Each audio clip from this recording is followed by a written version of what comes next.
Guru dengan gaji 200-300 ribu bagaimana? UMK di Jawa Tengah udah digetok per daerah sendiri-sendiri. Ya. Lalu saya perintahkan hanya satu aja Mbak, gini juga. Mulai besok UMK. Aduh Mbak, yang dari 200 ribu menjadi 1,2 juta di daerah waktu itu yang UMK-nya segitu. Itu senengnya Mbak. Terharu saya melihat. Nggak seperti itu. Ngobrolin kesejahteraan guru. Nggak bahaya tak? Sepakat dengan jargon atau semboyan lah. Guru itu adalah pahlawan tanpa tanda jasa. Sebenarnya yang dimaksud tanda jasa ini apa? Nah, kalau kita mau bilang jasa itu adalah status, ya benar, guru nggak punya tanda jasa karena nggak punya status sosial yang tinggi. Anjay. Gitu. Pengen pernah riset tak? Iya pernah. Berapa kemarin? Sebulan guru berapa? Yang untuk honorer 350 Per bulan. per bulan. Kalau yang atasnya sedikit 500. Nah, jadi PNS. Kalau PNS itu sesuai UMR. Nah, sesuai UMR. Dan itu 2 kali lipat UMR. Yo, padahal gelar Cokraminoto guru bangsa. Oh iya. Ya toh? Kenapa bisa disebut guru bangsa? Soekarno, Agus Salim, lahir satu pemikiran. Muso, Semaun gitu. Anak didiknya, meskipun pada gilirannya dia berbeda pandangan politik ya, tapi yang bisa membentuk mereka itu punya pikiran, keteguhan hati, tekad yang kuat, gagasan tentang kemerdekaan, benihnya itu dari Cokraminoto. Gelarnya guru bangsa. Iso nih, gak dikasih jasa, gak bahaya tak? Gak bahaya. Waktu Hiroshima Nagasaki diberangus dengan bom atom, terus pemimpin Jepang bilang, kumpulkan guru-guru yang masih hidup. Tanda bahwa dalam membangun masyarakat itu yang menjadi penopang utamanya itu guru. 350 kamu ngajar. Serius toh? Serius? Kita kerja serius. Dibayarnya bercanda. Gak bayar. Gak bayar. Itu kalau jasa itu status ya, status sosial. Kalau jasa itu kesejahteraan. Banyak banget guru itu nggak sejahtera. Enggak. Sangat. Gimana caranya bisa punya peserta didik yang bagus dari segi prestasi baik non akademik maupun akademik? Salah satunya punya guru yang profesional. Nah, profesionalisme guru itu professional effort, professional capacity, sama professional time devotion. Maksudnya apa? Professional effort itu dia punya waktu dan tenaga yang cukup untuk ngajar, untuk mendidik anak-anaknya. Professional capacity dia punya ide yang cemerlang dari metode dia ngajar, dia melakukan riset, dia belajar untuk bagaimana caranya mengajar anak-anak zaman sekarang. Nah, itu professional capacity, istilah kapasitas profesional. Ada yang terakhir nih, professional time devotion. Seberapa waktu yang diberikan kepada guru untuk mereka mampu mengembangkan kemampuan dia dalam mengajar sama tenaga dia untuk mengajar. Nah, ketiga ini nih nggak bisa terpenuhi. Nek kesejahteraannya nggak terpenuhi juga. Nah, piye? Dia mau belajar cara ngajar, dia harus balik ke rumah jaga toko, atau enggak lanjut dagangan, atau enggak misalkan yang ini jadi supir, Jahit. nah ngejahit apa segala macam, orderan. Waktu aku PPL, jadi aku coba untuk survei.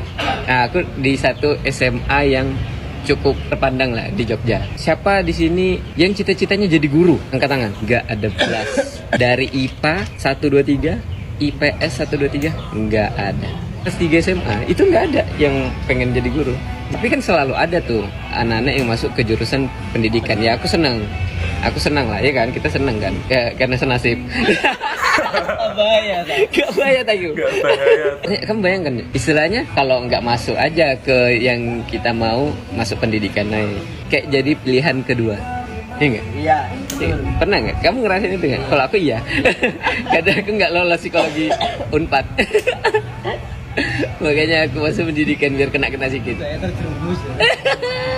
Jadi kalau jasa itu misalkan dia bentuknya kesejahteraan, nggak sejahtera. Kalau misalkan dia status, dia nggak memiliki status sosial yang cukup. Menurutku sekarang itu jargon-jargon guru adalah pahlawan tanpa tanda jasa, itu sudah nggak relevan cuy. Maksudnya itu dijadikan apa ya?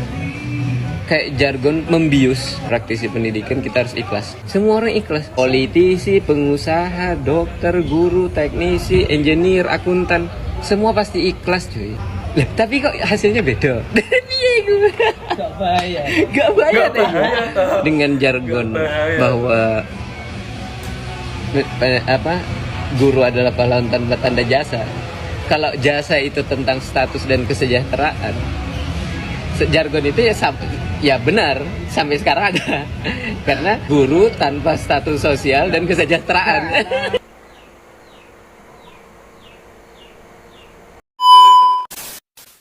Mas Menteri, bagaimana nasib guru P3K?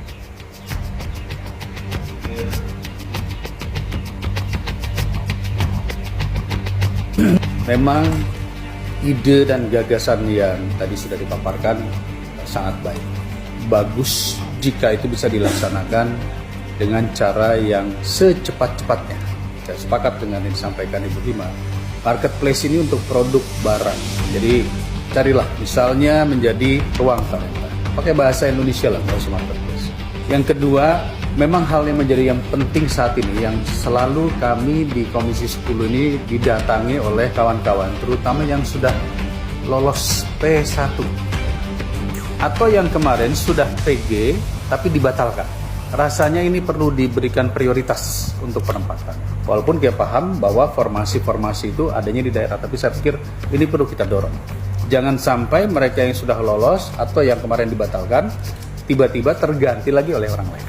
Berikutnya poin yang juga penting, rencana yang bagus dari pemerintah, karena saya katakan pemerintah ada Kemenpan RB, ada Kemendagri, ada Kemendikbud dan juga Kementerian Keuangan. Walaupun Kementerian Keuangan tidak dihadirkan hari ini segera mungkin harus berbentuk PP, karena benar sekali kalau kita menunggu sampai nanti tahun depan, berarti ada sekian ratus ribu guru yang saat ini hidupnya terkatung-katung. Kenapa terkatung-katung? Karena di beberapa sekolah, terutama yang masuk dari swasta, sudah diberhentikan dan sudah tidak dapat gaji. Ada yang sampai 3 bulan, 6 bulan tidak dapat gaji. Nasib mereka pun harus kita perhatikan.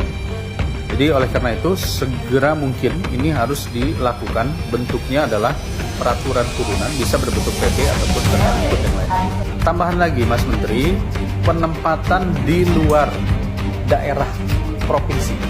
Di Jawa Barat saja juga banyak yang tiba-tiba ditawarkan untuk bertugas di Gorontalo atau mungkin di daerah lain tanpa ada tunjangan atau biaya hidup yang tambahan.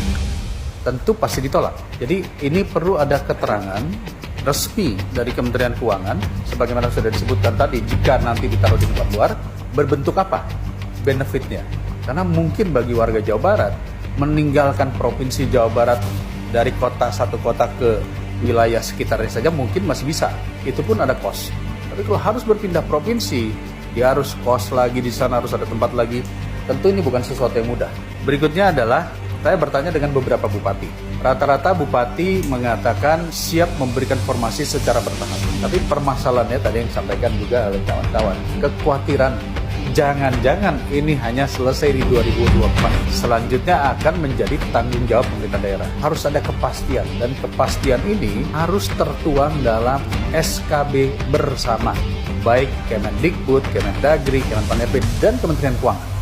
Karena kalau tidak, nanti bebannya nanti di kemudian hari, apakah pemerintah 2024 ini selesai bertugas, dan kelanjutannya bagaimana? Karena ini harus carry over. Mas Menteri yang saya hormati, waktu itu Januari ke Februari, Mas Menteri pernah menyampaikan dalam ulang tahun PGRI, jika bulan Maret ini tidak selesai, maka pemerintah akan mengambil tanggung jawab itu di depan Presiden. Tentu ini menjadi hal yang ditunggu-tunggu. Saya yakin pada saat itu pasti Mendikbud sudah mendapat afirmasi dari Presiden bahwa hal ini bisa dilakukan. Oleh karena itu, kalau bisa melalui rapat ini kita sama-sama memberikan sebuah kesimpulan. Kapan? Bulan apa? Target yang tadi disampaikan, rencana tadi bisa dilaksanakan, diimplementasikan. Karena kalau tidak, nanti yang terjadi adalah kita lihat saat ini komen di YouTube, komen di Instagram semua mengatakan kalau bahasa Sundanya itu adalah wadul. Wadul ini artinya bohong. Jadi Bapak dan Ibu yang saya hormati, kurang lebih rangkumannya adalah itu kepastian jadwal, kepastian siapa yang mendapat, kepastian daerah, kepastian keuangan, dan kemudian bagaimana cara merealisasikan ide besar yang tadi sudah ada.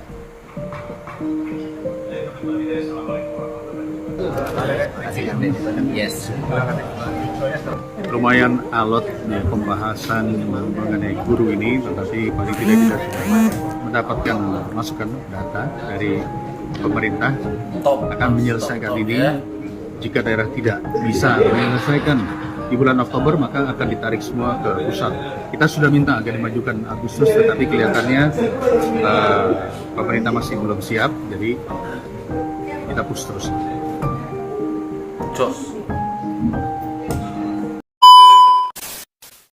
Oke sahabat-sahabat semua, di kali ini kita bahas beralih ke guru ya. Jadi memang benar apa yang dikatakan masnya tadi, bahwa ada kata-kata jargon itu guru pahlawan tanpa jasa ya. Ini memang tidak relevan sekarang cuy. Bos, sekarang nggak relevan bos. Kalau itu relevan, guru harus ikhlas. Ya setidaknya ya kesejahteraannya terpenuhi ya. Ya kalau bicara tentang ikhlas, DPR, menteri, desainer semuanya juga bekerja ya harus ikhlas ya. Itu tadi. Dan saya menanggapi perkataan dari Pak Ganjar juga bahwa setelah diketok palu itu semuanya menjadi gaji honorer itu 1.200 ya tadi ya. Setelah saya survei, memang setiap daerah itu berbeda-beda. Misal contohnya ya, di Semarang itu memang tenaga honorer itu bisa lah UMR ya. Kemarin saya tanya teman saya itu di sana walaupun jadi operator itu 29 harus nyampe, tapi di daerah lain di luar Semarang itu, misalnya di Batang ya, di pokoknya di daerah itu ya 300, 400 mentok ya, 800. Kalau di swasta mungkin bisa sampai 1.000 ya. Tapi ya begitulah realita ya. Jadi di sini yang mau saya tekankan lagi, saya tidak menyalahkan siapa-siapa, pihak manapun, karena ya bagaimana ya, di pusat sendiri masih kurang perhatikan dan mungkin butuh apa ya, padahal anggaran pendidikan itu lumayan besar loh. Coba anggaran-anggaran yang dikorupsi itu ditarik semua, dialihkan ke pendidikan. Ada yang mengatakan tadi juga di Jepang itu ketika kota Hiroshima dan Nagasaki dibom, itu yang ditanyakan ada berapa guru yang masih ada.